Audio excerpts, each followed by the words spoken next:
Hey, friends, what's happening? Big Dog Ethan here. I have a guest on who needs a lot of introduction and yet no introduction at the same time. I have Santa Claus here. Santa Claus, please introduce yourself and tell us about why you're here today. Hi, well, Big Dog Ethan. This is Santa Claus from North Pole, Alaska. As you probably have read, I'm a candidate for the special election to the U.S. House of Representatives for representing Alaska to fill the remainder of a term that a councilman who, or not a councilman, but a congressman who served for 49 years passed away earlier this year. And this is sort of the remainder of his term. Oh, okay, gotcha. So, and how long the remainder of his term? So, how long would that be? Well, with the special election and the general election, it'd be starting in September and ending the beginning of January, Ending in okay. So you've got four months, but I'm approximately. yeah. So you got 4 months then, and then you'd have to you'd probably have to campaign for office again. No, no, no, no, No. no. It's one of the things I've been adamant about in my campaign. Now, I'm not soliciting or accepting any campaign contributions. I don't think candidates should be doing that Oh, personally. okay. So, if I were to win this particular special election and get sent to Washington part of the time, um, I would be concentrating on representing all Alaskans while I was there, not campaigning for the general election, not fundraising for the general election, not distracting from serving my fellow Alaskans. So Okay. it's a little bit different from some of the other candidates who would have to, marshal their resources and Mhm. undertake their campaign in a different way. Fortunately for me, I have name recognition, so that Yeah. hasn't been a challenge. So I'm going to put my energy into actually representing folks instead of being part of the political machine.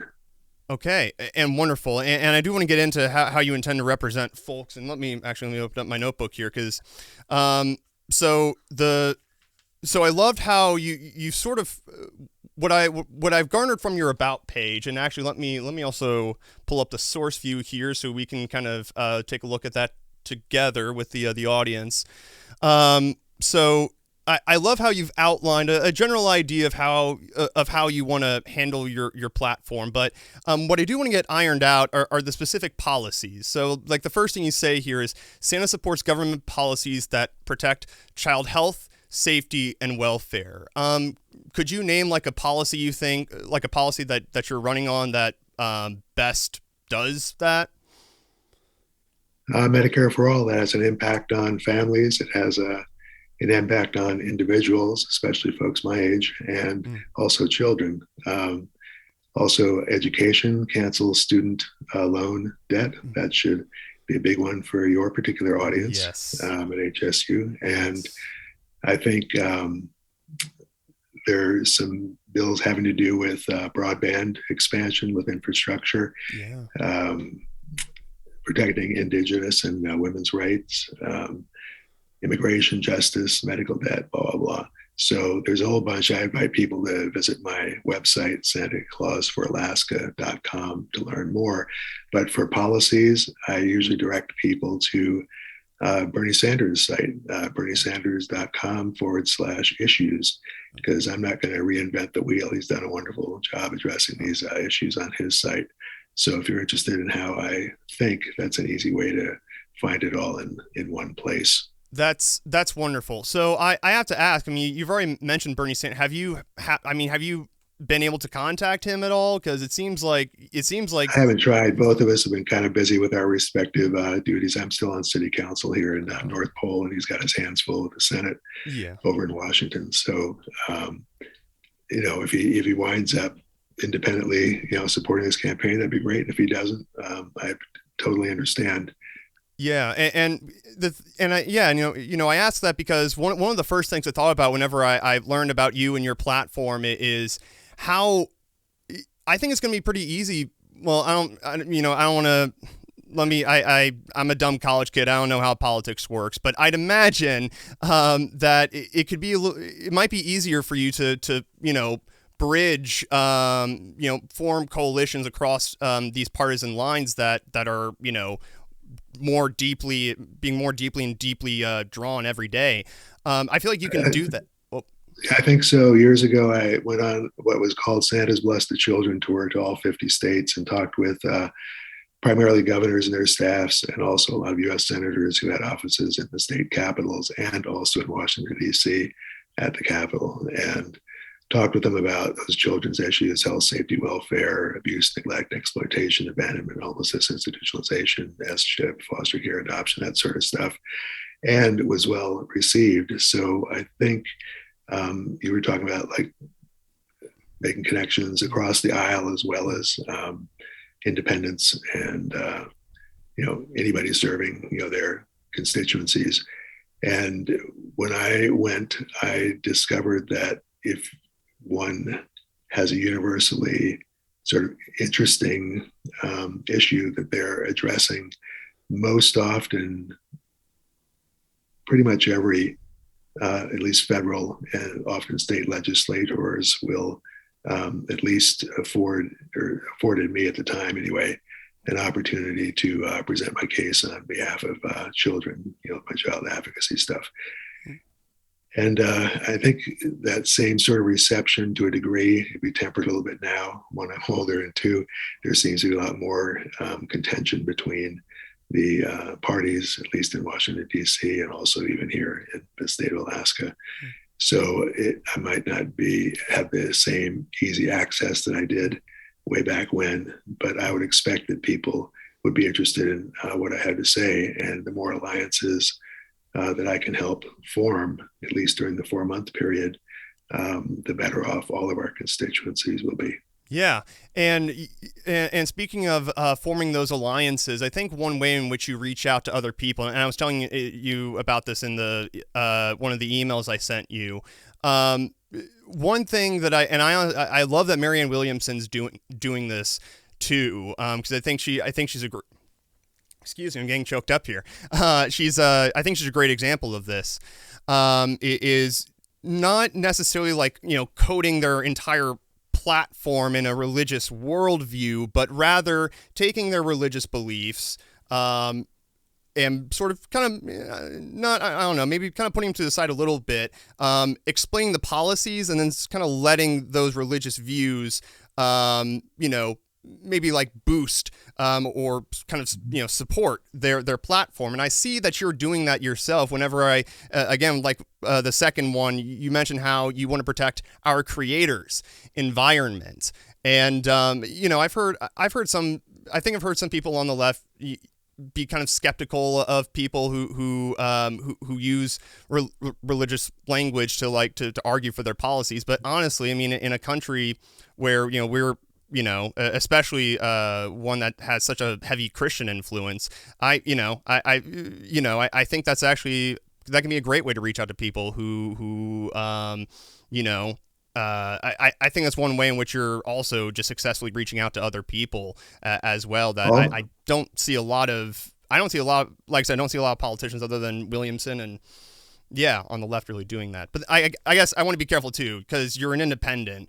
Do you like to think of yourself as on the left, or do you Well, I have an affinity for Bernie, and getting back to what you said a moment ago, every year somebody brings up the subject of war on Christmas, and sometimes they'll tag Santa Claus with that. Sometimes they'll tag one party or the other, depending on how they twist it. In my case, that's going to be pretty hard to do since I'm a monk and you're a monk? Bishop. Yeah. Oh my gosh! It's on my website. Oh, I must admit, I saw the seminarian part, so I knew, like, I figured you had a religious. And actually, I if we have time, I may ask you for a prayer actually to end this. Well, I want to get into that then. I mean, you're a monk. You were saying about the religious part of stuff. The distillation of what I've learned through seminaries and getting everything done except a dissertation for a doctorate, everything I've learned distills in, for me anyway, love God, love one another. So for everybody, I think everybody can embrace the love one another part. Yeah. And that's sort of what I'm trying to be supportive of, in my case, especially regarding child health, safety, and welfare. We see all these people, not including me in this case, but a lot of people who are campaigning for office, they're just spending or raising tons of money, for ads and for, all the, signs and whatever. And, arranging for canvassing and phone banking, all this other stuff. And there's a lot of FEC compliance involved, but why isn't all, I think the last presidential election was $2 billion. Why isn't that money going to children? Yeah. How come it's going to candidates? Yeah. I don't get that at all. So okay. I'm trying to break that mold a little bit now that we have ranked choice voting up here in Alaska. Oh, you have ranked. Oh, really? I didn't hear about that. Okay. We're the second. Yeah, we're the second state. I think Maine had it first. Oh. So at the statewide level. So that's part of what's giving me an opportunity right now. As you read, we have like 48 contenders for for this special election. So a lot of people with, a lot of very interesting backgrounds are coming out to campaign to sort of have a little bit of a platform to express their particular views on a variety of subjects and not being constrained by things that parties impose, on people they may or may not endorse. I'm not soliciting, for example, endorsements. If they come along, that's great. But I don't have a campaign staff. I'm not going to have a campaign staff. And I'd rather see all the money that's being spent on these election things spent on child health, safety, and welfare. Yeah. Yeah. I mean, that makes, absolute sense. Wow. Yeah, I never thought about that before of like, because my thing with the kennel has always been one like underlying there, because I'm kind of all over the place right now. I'm just kind of messing around to see what I like, what works for me here on the kennel. Right now it's just kind of like these more long form interviews with like edits for, like distractions or technical issues or whatever. But really the underlying theme has been, inviting guests on who don't take any corporate PAC money. That can technically be said of, just the casual friends that I've had on, like my friend Jay and Corey and all those people. But that can also be said for Dan Whitfield, and that can be said for you as well. I don't take any PAC money, and part of it has to do with that ranked choice voting thing as well. Ranked choice voting reduces partisanship. It encourages more candidates to run. It boosts voter turnout, takes power away from special interests and out-of-state influence. It makes it almost impossible for anybody to rig an election. So between that and not taking PAC funding, which, by the way, when people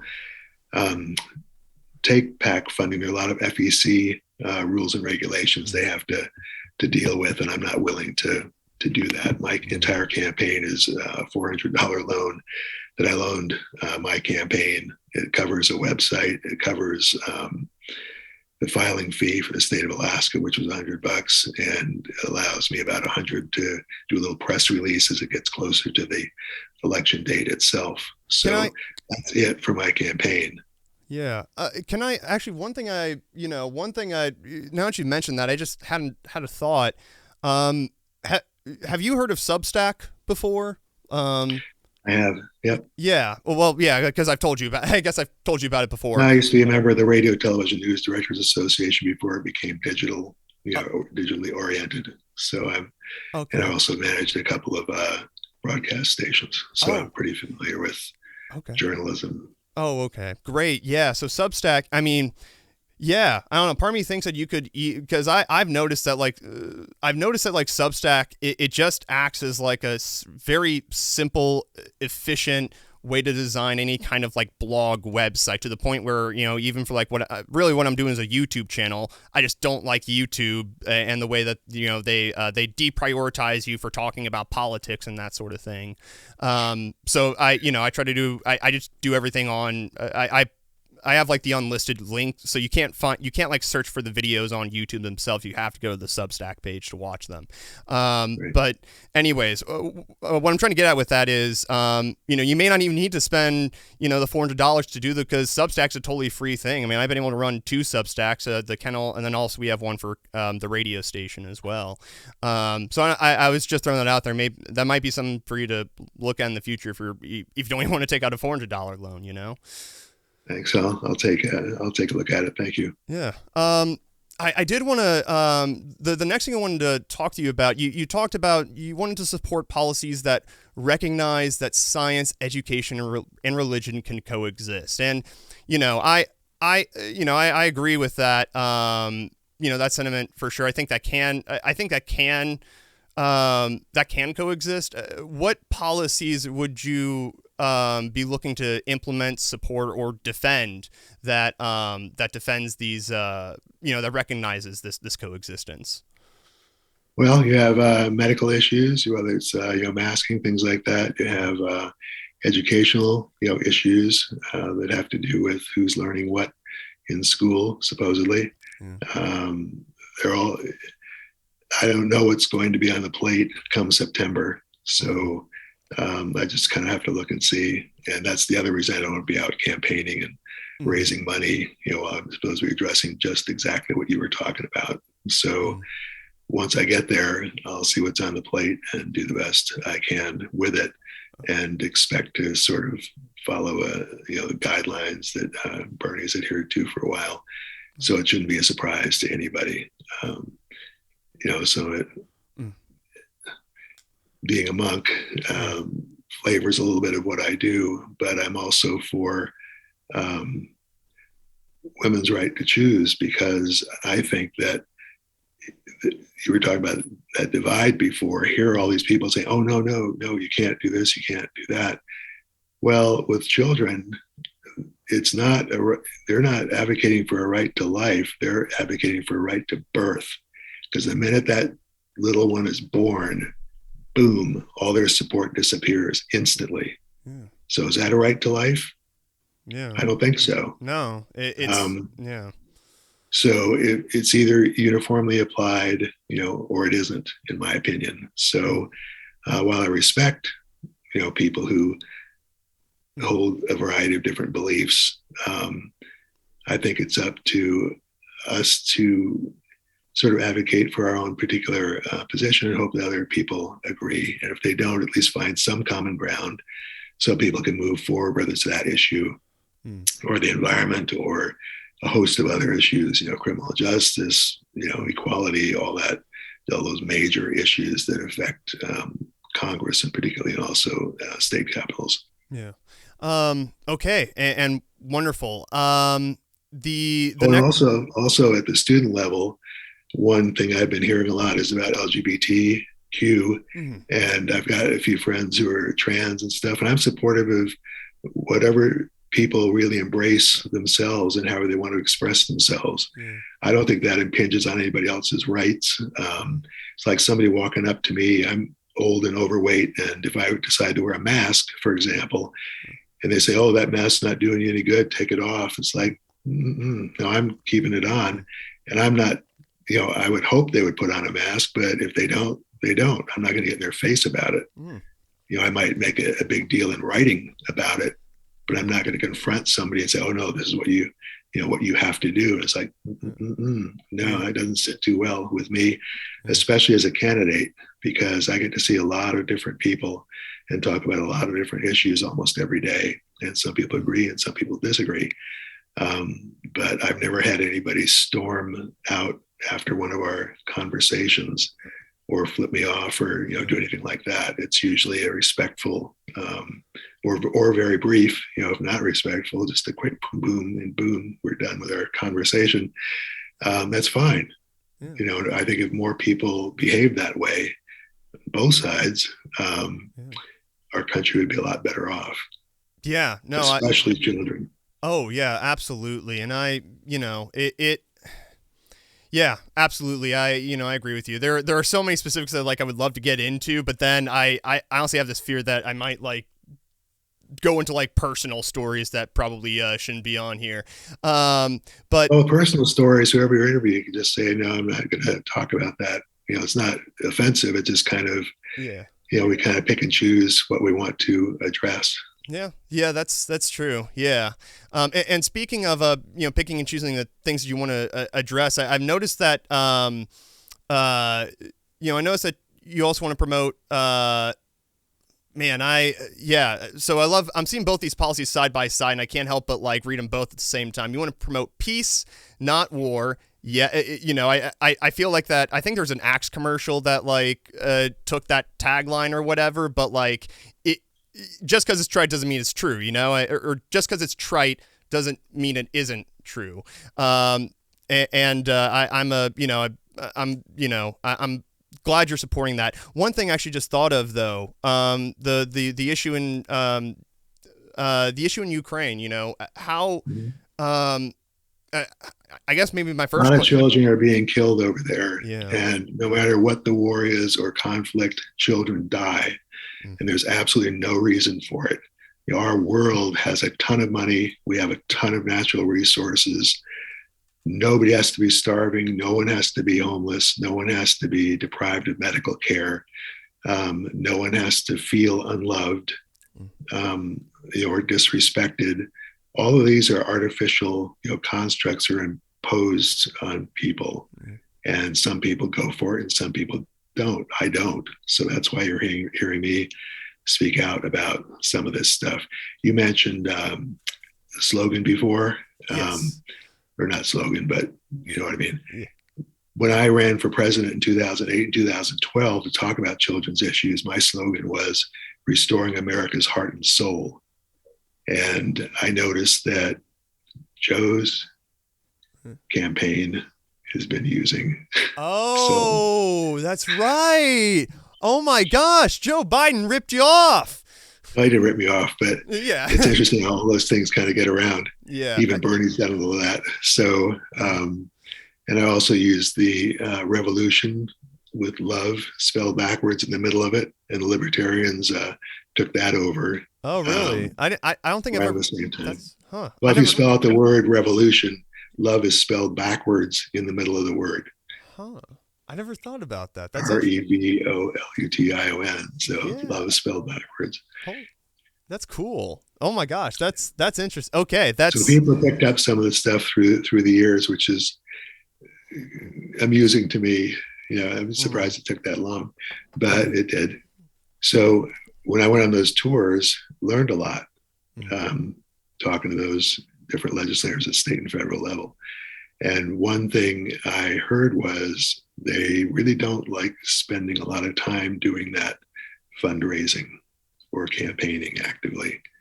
They don't mind putting out newsletters, as you'd expect, and informing their constituency, what they're up to. But a lot of voters don't make the effort to visit, like particularly my website, as an example, SantaClausForAlaska.com. If people don't make the effort to listen to your program, for example, or watch us, or visit my website, or read some of the news articles that are popping out, or follow me on Twitter, which is Santa Claus for AK, abbreviation for Alaska. How are they going to find out? How are they become informed, when they're making their choice who to vote for? And ranked choice voting, they have several choices. They can vote for up to 4 people in the general election. So it kind of evens the playing ground for those of us who are interested in entering into politics. yeah. So you've mentioned. So you've already told me. I think you said there was it 48 candidates running in this election. Yeah, there were 51. 3 dropped out. Wow. How? Well, even just right now, how intense do you find the competition to be? Like, the numbers high, of course, but do you find that like it's going to be? I don't know. How are you feeling in terms of competition right now? I think there are about half a dozen who have some really good qualifications, and because of the name recognition factor, a lot of people have been characterizing the race between me and Sarah Palin just because she's known.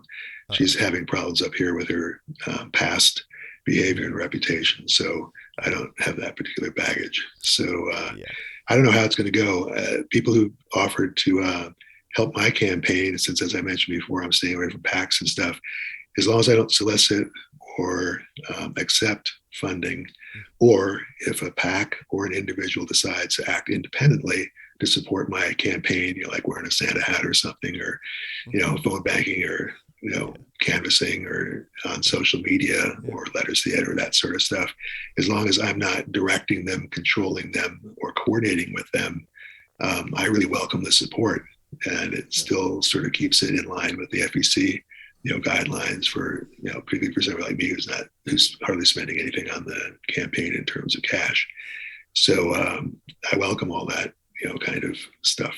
Yeah. Okay. And wow. Yeah. The next thing I think I want to get to is the natural remedies, favoring natural remedies over pharmaceutical sales. Mm-hmm. Yes. This is an interesting debate that I think has gotten a lot more complicated since COVID-19. I think before COVID-19, I think what would instantly appear in a lot of people's minds is, the opioid epidemic, right? And I'm watching. Last night I actually just watched the second episode of that Dope Sick miniseries on Hulu. And that's a good doc. Yeah, it's so I've got ADHD and anxiety, so I take medications for that. It's one of those. Yeah. Anyways, well, I was diagnosed with cancer 10 years ago, and I tend to use edibles, the herb. I'm one of the Alaska State registered medical marijuana patients up here. And it's helped me. I mean, here I am. I'm doing okay for 10 years after the fact. And I sort of advocate for it, except for anybody under 27, because their brains haven't quite formed. So unless a doctor kind of prescribes it, I would hesitate to endorse it for somebody, younger than that. Although, it's, as a fact of life, it exists, and a lot of people do take advantage of the herb. So, and they have for thousands of years. And in fact, we have receptors in our bodies that are specifically designed to take those substances, the THC, CBD, all that, cannabinoids, all that. So and we actually make some ourselves, even if we don't take it. It's just part of our system. So years ago, I was in law enforcement, and back in the early 70s. And when I was watching how all that was being addressed after the Nixon administration, during and after the Nixon administration in the White House, it was kind of depressing as far as how many people were being put in jail for, just, in my opinion, ridiculous, reasons. A lot of that's going on, not just because of marijuana, for example. Now they're finding lots, and they have been documenting it through the years, like psilocybin, things like that, and quite a medical application, which isn't necessarily a pharmaceutical sale, as it were. And you've been hearing about insulin, stuff like that. Well, it's a lot less expensive in Canada, and it's the same manufacturer, same product, same medicine, and they're kind of, it just doesn't make sense to me. So I'm all for natural remedies when they can help, not so much some of the ones that you see late night on television, but the ones that have a track record, a good track record. And there's plenty of room for good, pharmaceutical products. There are quite a few that have helped. So I'm all for science. And that gets back to what you said about, science, religion, etc. So all this can, coexist if one takes sort of respectful posture and tries to make sure it's a greater good for a greater number of people. Yeah. Well, and even, you were mentioning psilocybin. I mean, kind of combining that with like the religion aspect too. I mean, there are some of these substances that have been outlawed, which also have had religious purposes. I don't know if you, I actually did a research paper on this last year, because there was this guy who went on Joe Rogan's show. He wrote a book called The Immortality Key, and it was looking into how paleo Christians. Not, we don't know exactly to what extent, but it looks at the possibility that paleo Christians use some kind of psychedelic substance in their practice of, like, in their early practices of the of Holy Communion. And now, granted, I've talked with my professor before, and I have noticed a couple of things that do kind of make me raise an eyebrow at the book. Number one, it's got an introduction written by a guy named Graham Hancock, who turns out he's also he's a supporter of like some pseudoscientific ideas. So, take that for what it's worth if they let him, if they decide to put him on the introduction of that book. But anyways, favoring natural remedies, it's for sure it's like there's a medical purpose to it, but honestly there's almost just I see it as like a philosophical purpose to let people, if they feel that they know how to do so, to let people treat their body how they want to treat it. Yeah, I agree that autonomy, goes a long way.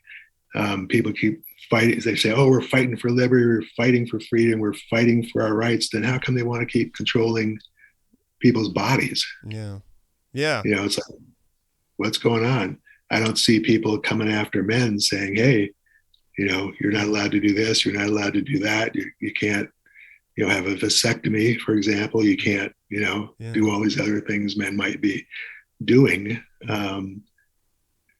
If nobody's trying to control our bodies, why are people trying to control women's bodies? It just doesn't, compute for me. And which reminds me of the thing, having, like you were saying before, with the medical debt and things like that, just surprise bills and things.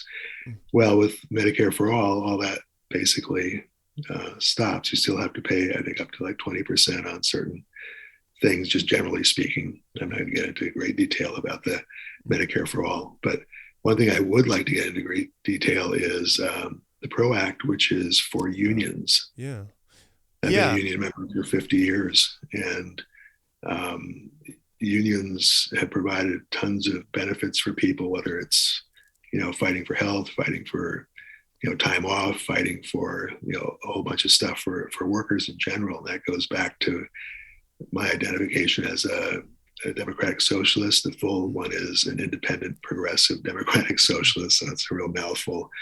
But the democratic socialist part is more concerned with protecting and helping the working class primarily.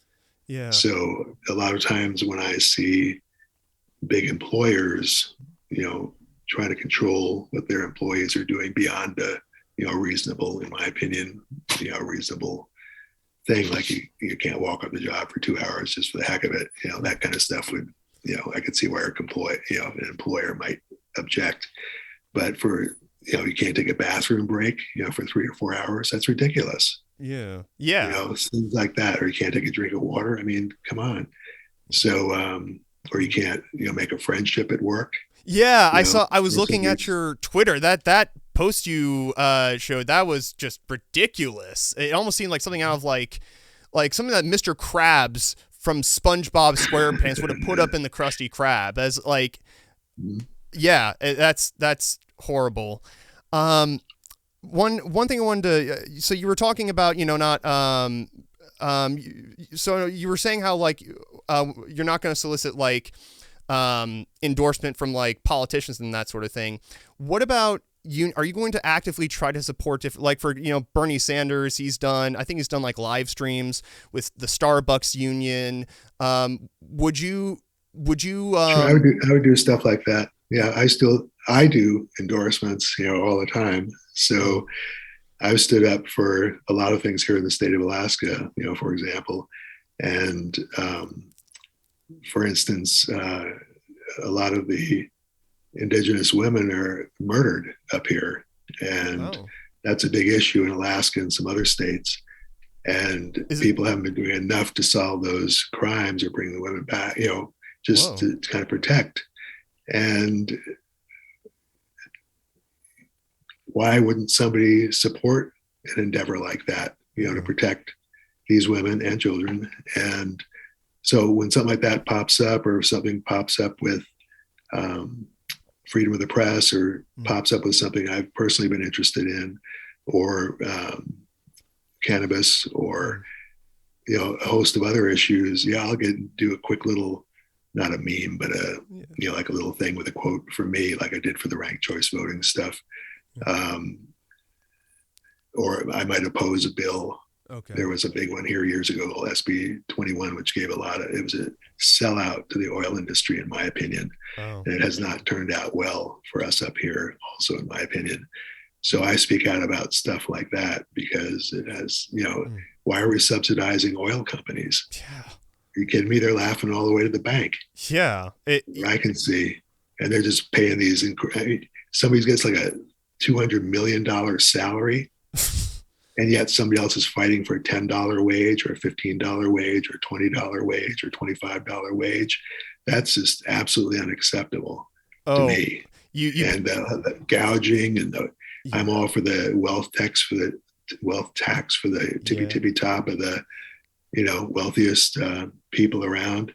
Yeah. And that whole decision, Citizens United, that was BS. I don't know Yeah. how the Supreme Court came up with that, but they did. Yeah. So I'm hoping that gets repealed one of these days. So there are all these sort of little inequities, but I try, like you were saying, I try to either endorse or advocate for certain things, and also especially for children and children's issues. But why shouldn't politicians do that? If they're so afraid of alienating part of their constituency, the challenge is to say, well, here's why it's a good idea, and try and convince some of the constituency that might disagree. Ooh, he's right about that. I even make a point of going on the conservative shows once in a while to listen or watch, because once in a while I'll pick up, oh, that's a cool idea. Yeah. It doesn't happen often, but every Yeah. once in a while there'll be a little kernel of something I think, oh, that's got some merit. Yeah. I And do if I that. hadn't watched that show, how would I know about that? Yeah, and I get some crap for this from some of my more left leaning friends. Yeah, I do that with Joe Rogan, primarily because he's got like the most listeners. I think like he's got more listeners than any cable TV news talk show host. So I'll do that from time to time, and most of the time I end up turning it off. But sometimes you get those interviews with Bernie Sanders where it's just like, whoa, And it's not a surprise. It's just kind of like, ooh, here's somebody saying it. Yeah, exactly. Well, the thing was, I was raised in a a conservative leaning Catholic household, and seeing someone make those kind of arguments in because I watched it right when I got to college, and so it wasn't there wasn't a lot of opportunity for like my parents at that point to try to debate me. Anyways, so Right. I think after watching that interview, I was like, oh my gosh, like we've got a serious problem here. So yeah, so I'm glad you brought that up too, because I think that is important to try to I think there are some I think there are a lot of people.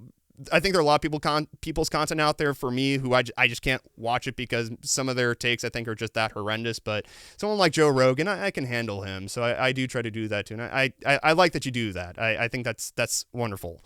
And there are little things we can address as well. Like a lot of people up here have been complaining to me about, why did the child tax credit stop? And I said, well, Yeah. it wasn't because of independents or Democrats. Yeah. I Yeah. said, you voted these other people into office up here. I'm a little blue dot in a red sea here. The Yeah. place where I live is probably the most conservative part of Alaska. It's right in The North Pole is conservative? Mm-hmm. You're breaking my heart. But Yeah. yeah, I now that I think of it, actually, I think the Gravel Institute, they actually had like a sweatshirt that said it was a sweatshirt that had like this fake logo for Santa's union, like, or Santa's workshop, and it's got like elves supporting it. Has like a fake like union number 2 for the elves. It was really cute. Anyways, that is wow. So I'm trying to one more thing actually that I think I wanted to get I think I have I think I've got all the policy questions, that I can think of, asked and answered. And Well, there's defense stuff we haven't gotten into. The We fence? have big military Oh, bases up def- here because we're only 50 oh, miles away from Russia, even though I can't see it from my front porch. oh, Um, so we have that, and we have a lot of collaboration with other Arctic nations, trying to protect this entire area, specifically with uh, respect to climate change and the fallout from all of that. I kind of like what Greta Thunberg has to say about climate change. yeah, I think she's right on target. yeah, And um, because of the military industrial complex, we use a lot of fossil fuels, and yeah, we have a lot of here. And that's not going away anytime soon. So I'm fighting for a transition to renewable, energy sources. And it's kind of a balance between saying, well, here's what we can do incrementally and push it a little bit to make it go a little bit faster. But just to say, no, we're not, we're stopping tomorrow. We have too much machinery and stuff lying around as a practical matter yeah, to make that happen. yeah, So for somebody like me who's pretty liberal and progressive, um, I sort of have to make the case to more conservative people saying we're not trying to do away with everything in the short term.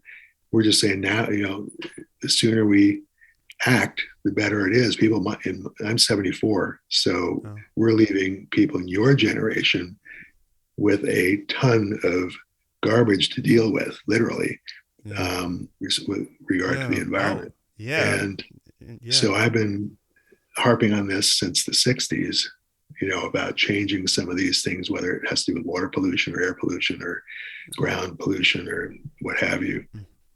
And it's very, very slow moving the change. And I haven't seen a big difference between in an overall period, whether a Republican's in charge or a Democrat's in charge. Democrats usually do a little bit better, yeah, but overall, with a two-party system, nobody's really going to rock the boat. yeah, And it's not in their best interest. It's not in the interest of, like defense contractors. It's not in the best interest, they feel. It's not in the big best interest of banks. It's not in the big best interest of, pharmaceutical companies, et cetera, to make some of these changes that actually help people or protect people. And it's tough for somebody like me getting into things and trying to shake it up, because sometimes it's hard to identify that common ground. Because if you don't, people just, bring up a topic and they say, well, I'm for, guns. And I'll say, well, yeah, guns are great. You got hunting, you got all sorts of other stuff. And I saw an interesting quote that I posted a few times. And I think it goes, um, if you don't need to wear a mask because God will protect you, why do you need a gun? oh, yeah, that is a, yeah, okay, interesting. So it gets That's, back to that other yeah, topic with women. It's like, you can't have it both ways. yeah, So exactly. there Yeah. is some common ground. What about the NRA? When they first started, they were big into training, safety training, all that kind of stuff, and promoting all sorts of community events. Not so much into the gun sales as they are now, or gun lobbying, protecting, or Second Amendment rights, and all those issues. Well, there is some common ground because yes, people would like to protect themselves, um, but you don't, in my opinion, uh, you don't need some of this tremendously heavy weaponry, Yeah. to do it. And if people think, oh well, we want to protect ourselves in case the government comes after us, guess what? Military is the government. Yeah, like, And you're going to fight the military with your little weapons, as big as the weapons may be, but your little cache of weapons. I don't think that's a good idea. yeah, And I yeah, don't think the military would do that, because so far we've been electing enough good representatives to prevent that from yeah, happening. yeah, If times were different, well, that's another discussion.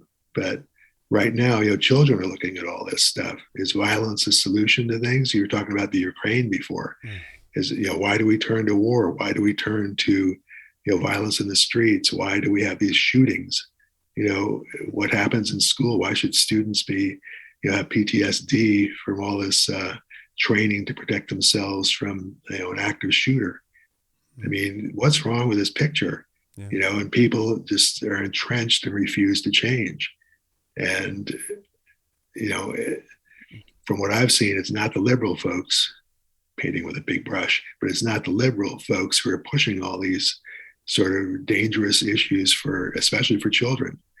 And I'm kind of getting tired of it. So as an independent, not taking money, getting back to something you mentioned before, not taking money from PACs or not taking money from anybody really, I can go in there with a clean heart and clean hands and say, well, here's what I would like to do. Here's why. And my opinion isn't influenced by money or lobbyists or what have you, that, dark money, et cetera, or even money from out of the country, like, you see affect some campaigns, not mentioning particular names. And all that stuff has to change. I'm 74. I wouldn't say on my way out, but I'm old enough that this is sort of my last, number of years trying to push hard for these things. And it's going to be up to people your age, to kind of pick it up and, move it forward.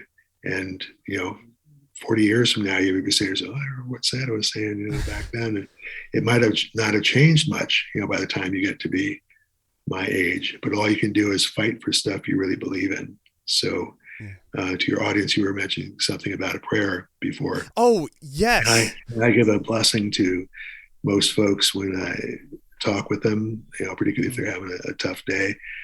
The blessing is, may you have a lifetime that's filled with happiness, peace, good health, prosperity, and most of all, love, the greatest gift. Alrighty. Thank you so much, Santa Claus. This has been a wonderful discussion. I can't wait to share this with literally everyone I know. Thank you so much, Santa Claus. Thank you, Ethan. Yeah. I've enjoyed our conversation. Yeah, I did too. You have a great one, and let me know if there's anything else I can do to help your campaign. Okay, friend? Thank you so much. Alrighty. Have a good one. You too.